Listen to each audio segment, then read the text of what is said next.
keeps developing, as we now can see, with the former royal known as the Duchess of Sussex, Meghan Markle. The former cable TV actress obviously was rather forced into something of a corner regarding that particular debacle about whether she would be attending with her husband, the Duke of Sussex. And that really was put together, as we told you previously, via someone else. I mean, why not?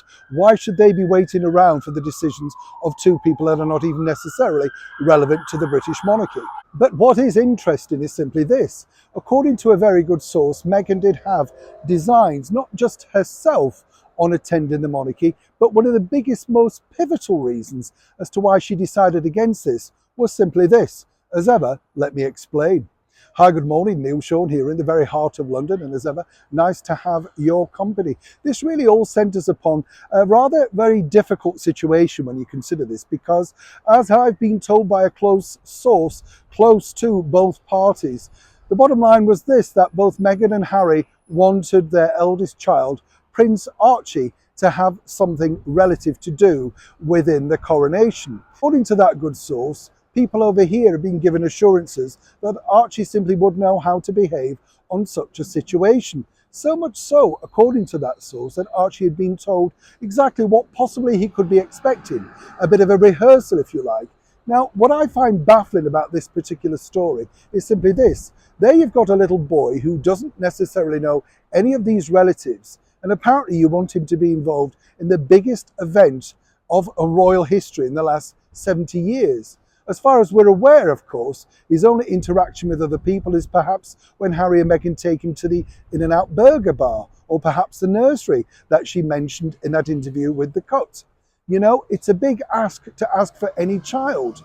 But according to that source, it was Prince Harry that truly wanted something on the same level as Prince George. Impossible when you consider, because of course both Prince George, Charlotte and Louis are all very tentatively being instructed with rehearsals at Buckingham Palace and Windsor about what will be expected of them on this big day. But as ever, you can understand Harry and Meghan, they didn't want their child or children to be left out.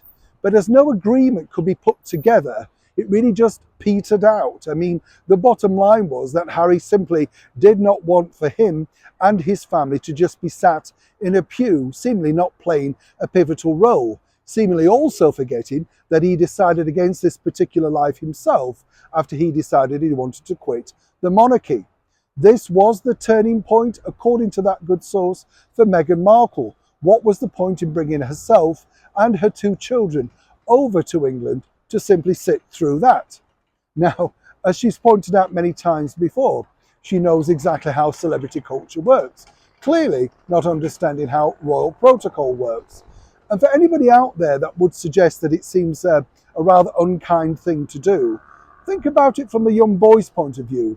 Prince Archie being thrust onto the world stage with not much rehearsal at all. Terrifying, as you can imagine. But you can also understand the other side of the coin for the parents of this child.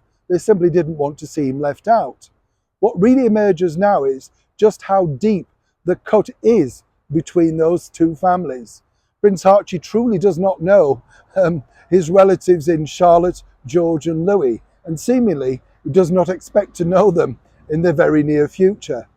As for Prince Archie, apparently he's going to have very much a private party himself over in California. But what's the betting that at some point, somehow, a picture will be released of that special day at some point on Coronation Day? As ever, we have to say allegedly. Neil Sean in the very heart of London.